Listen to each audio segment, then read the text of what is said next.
episode 17 to the Outlet to Reality, the hardest podcast in Vegas and Chicago. Got my co-host Hami Arian, and we also have a special guest. Her name is Stacy Brill, and not only that, so for those who don't know, thank you guys for subscribing, liking, commenting to our channel, and thank you for hearing us. And this means a lot because we're growing, we're constantly, we got a lot of viewers now, a lot of subscription, and this person that is our guest, she was my first professor. Not only is that, she's my close friend. We still keep in touch, and she's my mentor. So anytime I need advice, boom, she's there. And so I want to thank you, Stacy. Thank you for coming through. You're very welcome. It is past my bedtime in these elderly days, but I'm here for you. Thank you, girl. I mean, you look You're young. welcome. You know what I'm saying? Thank you. I keep a curl or two in check. It's not bad. It's not difficult. I try. Right. Oh man. Well, I want to share something real quick. So Yeah. before we get to the questions, Stacy, for those who don't know, when I started college, I already knew what I wanted to study when I was young, but Stacy gave me like that extra boost, that confirmation I needed that I wanted to do communications.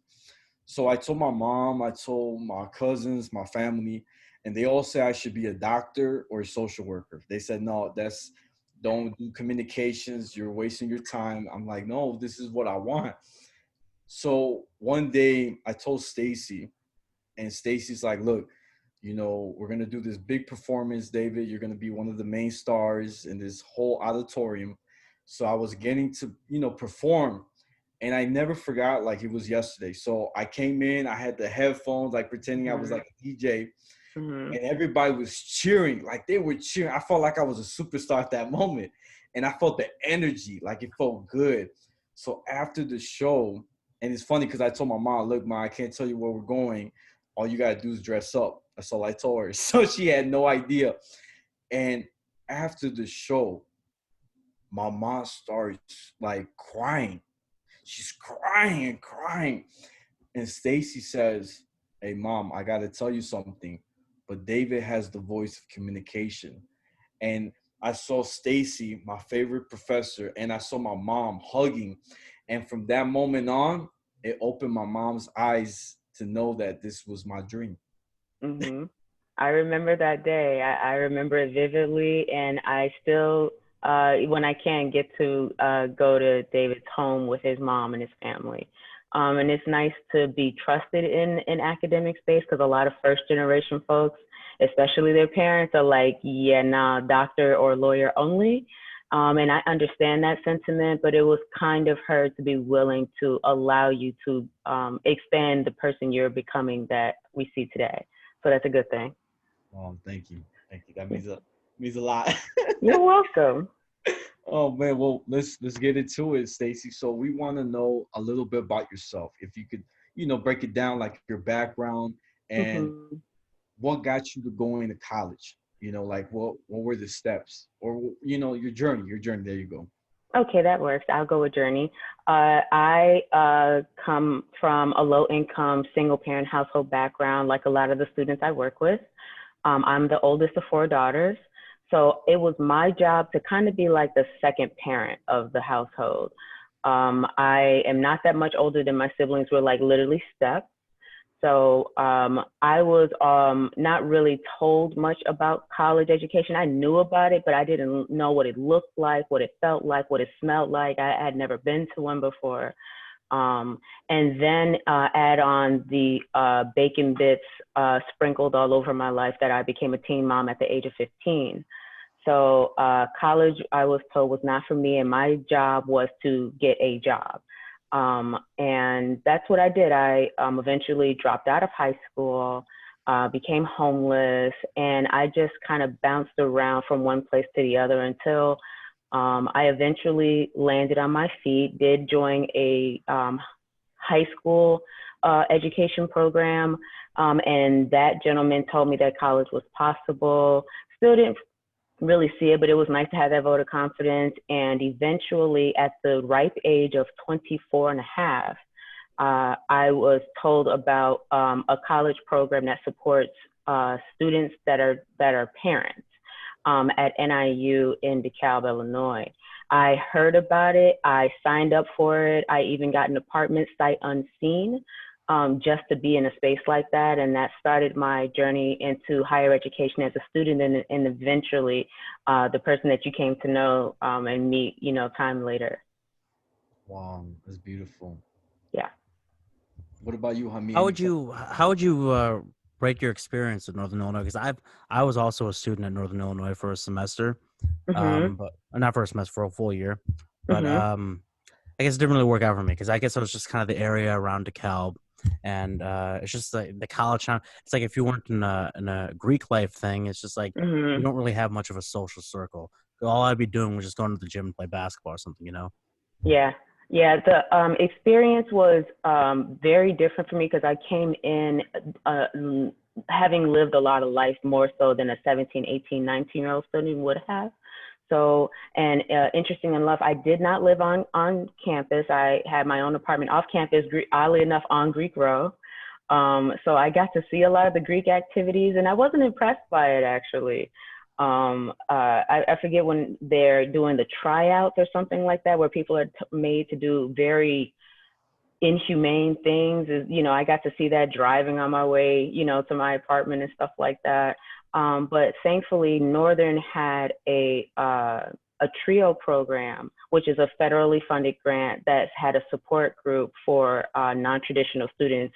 One of them being, first generation low income, all that stuff. They had the Chance program, and that brought a lot of community to actually sit in with folks that sort of kind of come with some sort of foundation of where you come from, so you didn't feel like you're completely, out of place. Because like you, I did try going to the gym. I did try doing some of the physical activities.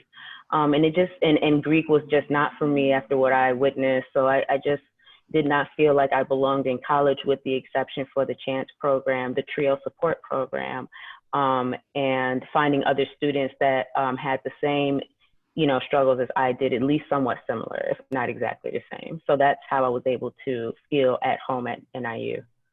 Wow, that's How pretty. about before, like before college and stuff like that, even before high school? What were your grades like back when you were growing up, like middle school?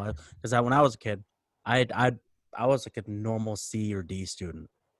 About the same. I recall very vividly getting my first F in third grade. I was in Chicago Public Schools, and it was literally a geography test. And I write about this on my website about me, because some folks think that college educated students literally come from people who make A's and B's only, maybe a few C's, Right. and Yeah. folks who get a lot of parental support, having, high names in high places, or contacts and networks. But I got C's, D's, and definitely my first F in third grade in geography. And I remember, only because my mother cried for the first time. This was the first time you seen her cry for something I had done that wasn't like breaking a dish or something like that. But it was, the geography test question was, is Illinois in which country? And because we lived at the time on the south side of Chicago, I answered South America. Right. That makes sense to me, from a 9-year-old's perspective, but I got that wrong. So I completely didn't understand anything outside my zip code, outside of my area, college or otherwise. So I was not a grade A student at all. Damn, wow. Yeah, I don't blame you, girl. I was a bad student. Like in middle school, yeah, I remember I was trying to, try to do all the questions, the tests and the spelling bee. To this day, Hmm. he knows I'm really bad at the spelling bee. But Yeah, we did a spelling bee on the show. I remember that. I was struggling. Really? We'll Yeah, do one in the future. Yeah, we'll come back and do another one. I was struggling. I was real bad. That's cool. That's cool. But I wouldn't say that you were a bad student. You just were not a grade A student. That's Yeah, the yeah. only difference. Right. No, thank you, thank you. That made me You're feel better. welcome. Thank you. Looking out, looking out. And Right. And Stacey, I want to ask you something too, because I know um, you were in Chicago Tribune for when you got proposed. Yes. That's a big one. I want you to kind of give me a little spill about your experience and how did you get on the paper? That's the crazy part. Like how? Okay, so the this is my first marriage, my husband's first marriage, and I guess you could say we're late to the game because we're in our late 30s when we, met and decided to do all this. So we both have the same moral compass as far as our goals, initiatives, dreams, blah, blah, blah. And one of those is to save money and not spend frivolously. And believe it or not, raised in America, I do not believe in real diamond rings. I do not believe that you need to have a $10,000, $50,000 wedding to say, I love you. So we decided to do it at City Hall. And because we wanted to make it fun, and this was literally in somebody's courtroom office, we decided to wear our not college teams, but the teams that we support for football. And he's a Bear fan. And of course, unnaturally, I'm a Packer fan, and they're like extreme rivals. Right. So because No. because we wore those, the person, I want to say it was like the judge's aide or something like that, basically mentioned like, hey, there's, you all look like fun people. I have somebody that's willing to do your story, to, talk about couples who are willing to marry in City Hall and save money. You all seem like fun. Would you be willing to do it? So that's literally how it was. We would just go in there to have fun, and somebody recognized that, and that's how we got to be not in the front page, but definitely the third page of like life and style or something to that nature. But nonetheless, we did get, a very awesome, commemoration from just literally having fun and not spending a lot of money. Why the Packers? So I get that question, and that is a valid question, sir. So when I was younger, of course, I was brought up on the Chicago Bears, being a Chicago native, born and raised.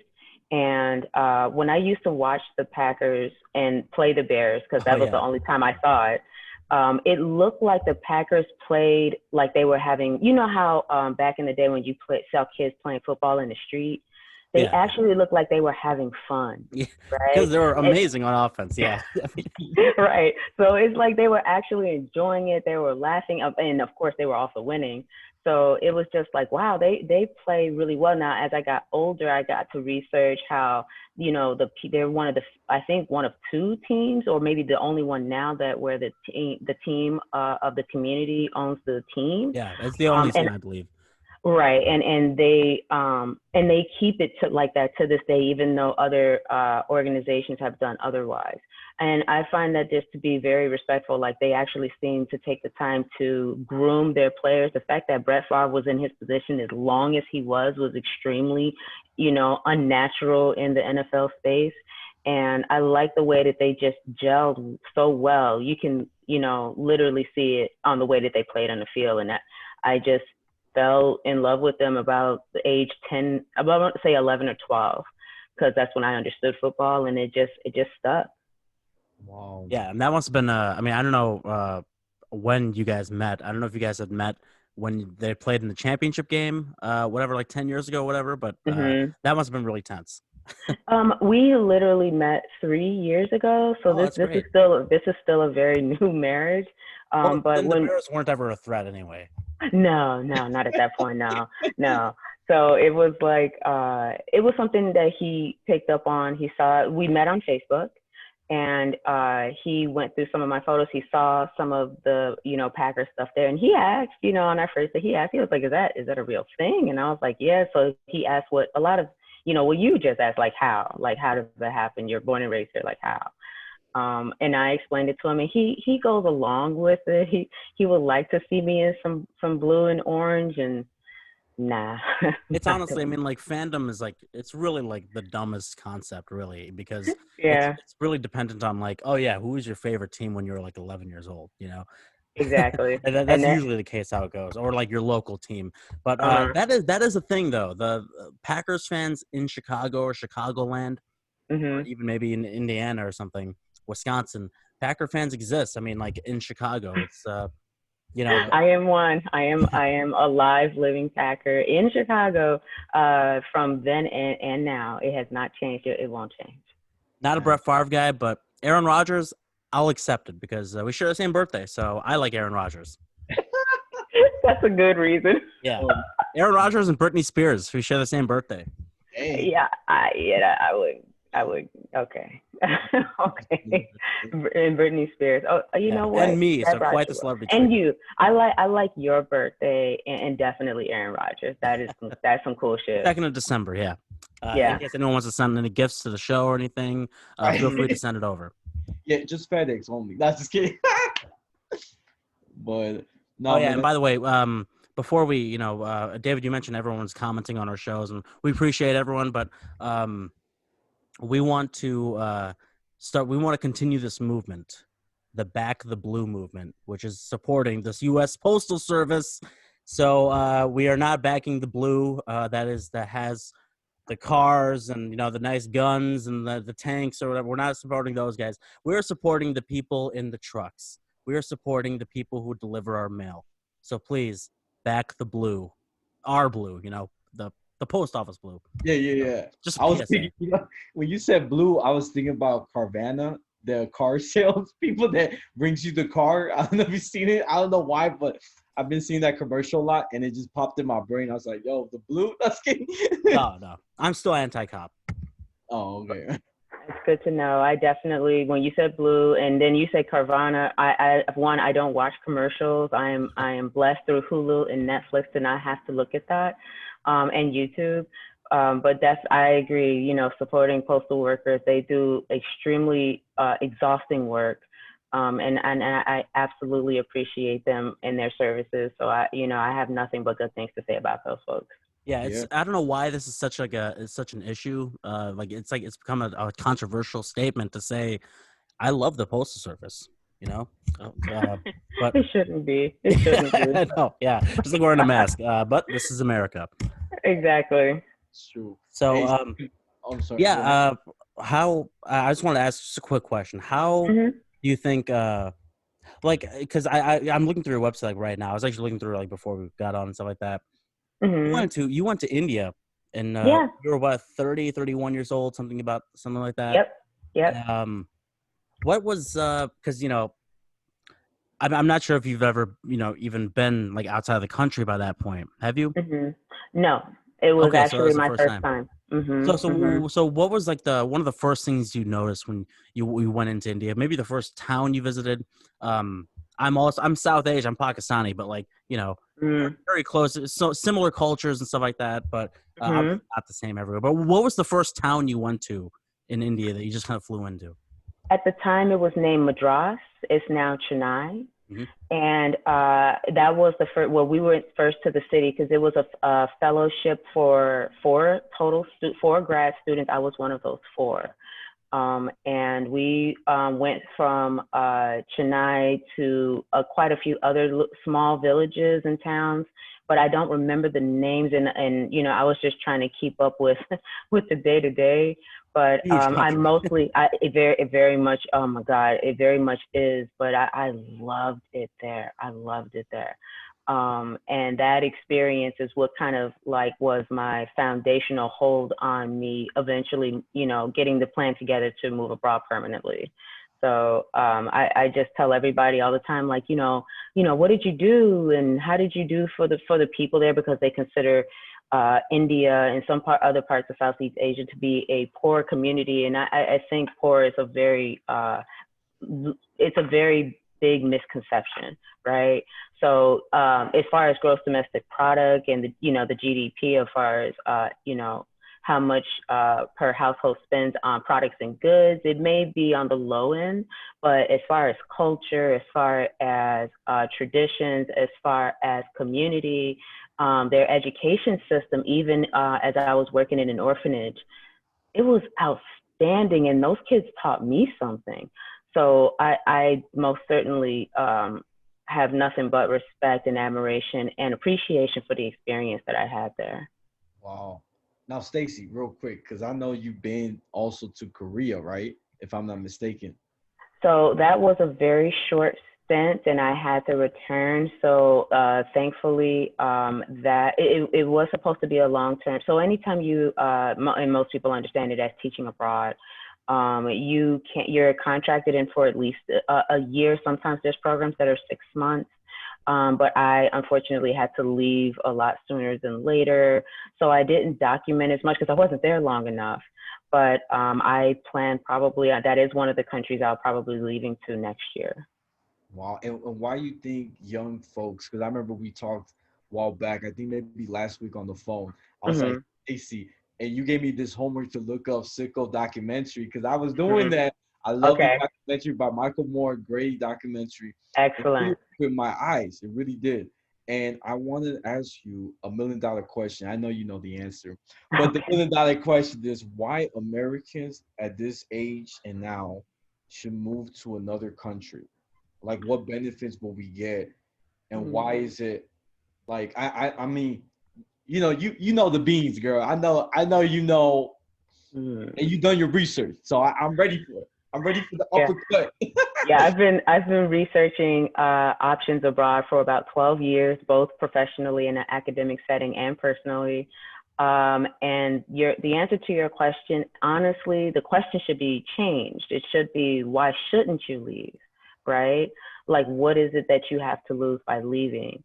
And I tell anybody, like, hey, there's this opportunity. Even if you were to go for 3 months, leave, get out, because I think America has done a very good job of advertising how other places in the world are not necessarily as organized, or maybe they're Yes. somewhat America helpless. loves to prove that they're the Oh best. yeah.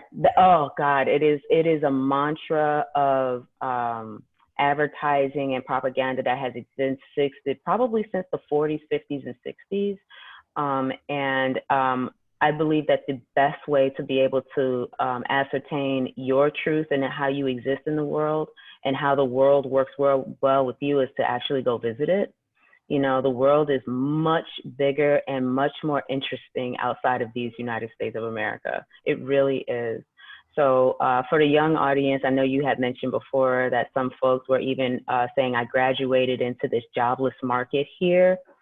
That's great because that means that there's opportunity someplace else. Usually when there's a door closed here, there is another window that's cracked open over there. So it's literally just about perspective. And I believe that having the opportunity and taking the opportunity to be someplace outside of this location from where you're from actually expands your horizons a lot more than a book can, a lot more than Instagram or YouTube can. It's priceless. It literally is priceless. Even like the healthcare, right, Stacy? Like, wouldn't you say that would be a big one too? Like if I were to go to Canada, right? Yeah, let me tell you. So the document. So what got my interest, of course, that trip to India actually began from me watching the documentary Sicko by Michael Moore. It was in an English class, I think it was assigned to us to kind of, do a contrast and compare assignment. And I love that academics can actually not only teach you how to do stuff academically in theory, but to work on it in practice in real life. So we were to explore, is America the best in, pick a thing, and this option was healthcare.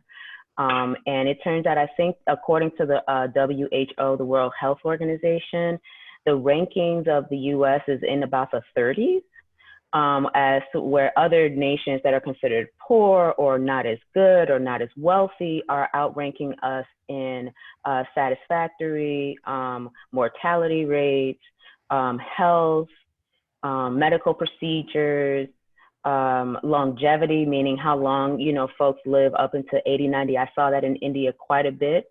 I just, it opened my eyes so that I would have the courage to actually apply for that fellowship, because had I not, I probably would have just said, nah, why would I leave America? Because I didn't have any outside perspective but for that film. I Wow. mean, it kind of has to do with like complacency too. People just like being comfortable here in America, and they like to have their freedoms. I put that in quote freedoms, um, even though this there are, we're kind of reminded every day. This is kind of a police state. We're being filmed everywhere we go. Like if Mhm. you're in a parking lot somewhere, you're just walking. I don't know. You're just walking to and from somewhere. There's cameras everywhere. Mhm. So for some folks, freedom is a mantra that you just get to say. But it's like, have you ever actually measured it? So I would, like ask, suggest or bring up to my students like, hey, what is comfort for you? And some people say it's the food. Some people say it's a very high paying job. Some people will say, it's being able to be with family. So if, those things only are centered in just the United States, then yes, you will become quote unquote complacent and just like to be here because, you haven't experienced anything of comfort elsewhere. But that's when I teach students as, well as teaching myself, you got to learn to be comfortable with being uncomfortable. There's no growth outside, there just isn't. Right. And if you're interested in growth, even if it's just for a short amount of time, take the opportunity, especially for new college graduates where, let's just say that some of them are like, oh God, woe is me. I graduated into this, this economy that doesn't really, give me a return on the investment I spent on this college education, and it's like, well, where did you look? you know? And if they only looked within the blinders of the United States, then I'm the one that's, there to help kind of take the blinders off and give them a global perspective. And 3 of my students have already left. So that's really awesome. And so far, they're not coming back. And I understand why. And all of them have different reasons for it, but they just, a lot of it is, you can't do better if you don't know better. Usually that's the case. I love that. Love that. And even like I remember you were saying that going to another country, I forgot which country you said, like the last time we spoke, where Americans will get paid more, right? Or was it Yeah, that's a true thing. right? So that largely falls within it falls within a few areas. So I would say the Teach English is the one that most people are more the biggest and most accessible space. So for example, in the United States, I want to say about 65% of the entire US budget goes to the US military, right? And like like a teeny tiny fraction of that goes to education. In other nations, don't get me wrong, not that they don't spend money on their military, but they spend a significant, a much more significant amount on their education, which includes bringing in foreign teachers, Americans, and other people from other English-speaking nations, where not only will they pay their salaries, they'll pay for their housing, they pay for your flight to get there, and sometimes they do include paying for your holiday flight home. They'll pay for your summer vacation. A good number of them will pay for your professional development, like it's in your contract. It's not something you have to beg and ask for. They fully expect that. And most of those countries are in East Asia, like South Korea and China, the UAE with the Middle East, Saudi Arabia, things of that nature. And I want to say possibly, I think it's 1 or 2 European countries, but it's mostly in the Asian, Middle East spaces where that is. And if you're afraid of those spaces or you're not very familiar with those spaces, I would say visit those cultures right here in America, because especially in a place like Chicago, it's very segregated here. So you can go to a community that's literally looks like you walked into China. You can literally go into a community and look like you walked into Greece. You can literally, that's the good thing about having these siloed communities, is that you can walk in there and be in a whole nother place. Wow, that's pretty. So it's pretty awesome. And every space that I've visited, as far as a different cultural community, they've always been excited about, oh my God, let me tell you about this place that you got to go work out there. I will tell them you're coming. Like seriously, they are so excited to see you be excited about a place that they've come from. You know what I mean? And they're honored by that. It's like an amazing thing to experience. It's an amazing thing. Wow, Stacy. Man. Are Well, people generally positive towards Americans? I mean, like I know that can be kind of a tricky kind of a tricky like situation, right? With maybe some people look down on Americans because you don't speak the language or something like that. Maybe some Mm. people like it because it's new, and someone appreciates someone coming in to check out the culture. So I work with a lot of ESL folk, and I myself am one because well, before COVID, I was going to the public library because they have free China Mandarin lessons. So for the most part, from people that I've spoken with, because I'm not there currently, and the experience that I had in India, if you have an American passport, you're thought of as this very wealthy, venturous, knowledgeable, Right. person. And that's something, again, that comes with the propaganda and advertising of America, sharing the message that they are number one. Of course, us Americans who live here know that that's not necessarily the case. Um, but so far, I've been very well received in all the spaces here in America or abroad where, you're American, you don't speak the language, but you're here to be and commune with us. That's great. But it also means that I took the time to get to know the community too. I didn't just show up there, take a couple of pictures. Oh, I helped these poor people, and then I just left. I actually sat down and had dinner with them, like I did at David and his family. Even though they didn't have a lot, it meant a great deal for them to see me sit down on the floor with them and reach in and, to the communal food and just have a meal with them. It meant a lot to them. So, and talking to them about the progress of their students, like actually having face-to-face communication, I think it's more so of how it is that you decide to interact with them instead of necessarily what's on your passport. Because I do hear the other side of that coin where they're like, oh, you're American, Yeah. you're Trump. Oh, And, so they pretentious. mentioned, right, like they'll be like, oh, you people. And I get where that comes from. I've heard of it. Nobody's ever directly said that to me. I've not had that experience, thankfully. But for the most part, I've had good reviews of what it's like to be an American in foreign space, both here in the United States and abroad. Wow. Well, Stacey, real quick before we wrap it up, we only got like I think like 6 minutes Yeah. almost. Low Hmm. over 6 minutes. So again, everybody, don't forget to like, share, comment, and if anybody's looking for somebody to mentor or even like get some sage wisdom, my girl Stacy, she got the connections. Hey, She come on. got the power. You know what I'm saying? And she a motivational speaker for y'all that need some motivation. Her website's amazing. Y'all should check it out. And Yes. Stacey, you want to talk real quick about the website and the link? Sure. The website is stacywithnoe.com, just like it sounds. And some folks are like, why on earth would you name it that? Because people misspell my name, and there's a misconception of how it should be spelled in America all the time. So I figured it was just a play on my experiences of always being misrepresented. And I figured, you know what, that's also what's happening when folks have an experience here in America and they're wanting or dreaming of having that experience abroad, but there's these misconceptions that go along with that. I basically am like a myth buster for the experiences you can have abroad. So I started it about a year or so ago. It's still, brand new because I only got a whole 2 blogs on there, but they are like full of information. I make sure that when I write, it's because of my academic background. My blogs are like essays, and I know that they can go on, but I believe that I want to give a wealth of knowledge and not just a snapshot of information, right? So I wanted to be sure to not just only talk about my experience of my journey as I get abroad, because eventually I will be video documenting everything. So that way I can look back to see how far I've come. But I want to make sure that other people can create a pathway based off of the one that I built for myself. So that's what Stacy with no E is for. It's literally for those who have an interest for moving or going abroad, whether that's through academics, through education.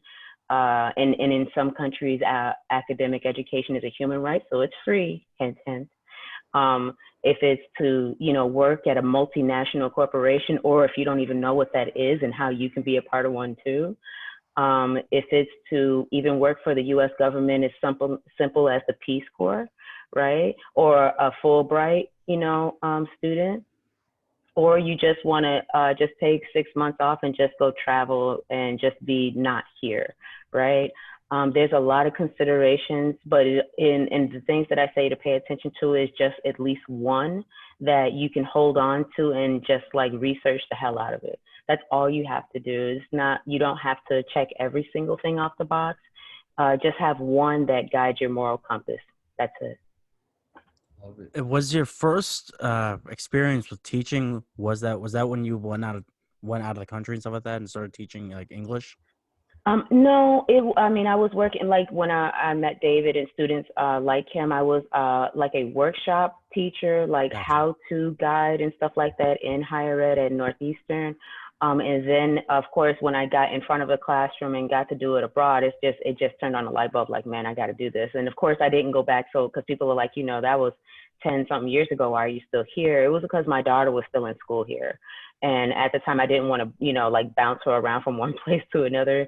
So I, you know, made the promise to wait until she was an adult and situated. And now that that is the case, I got a timeline for 2021 or 2022, you know, COVID, you know, depending.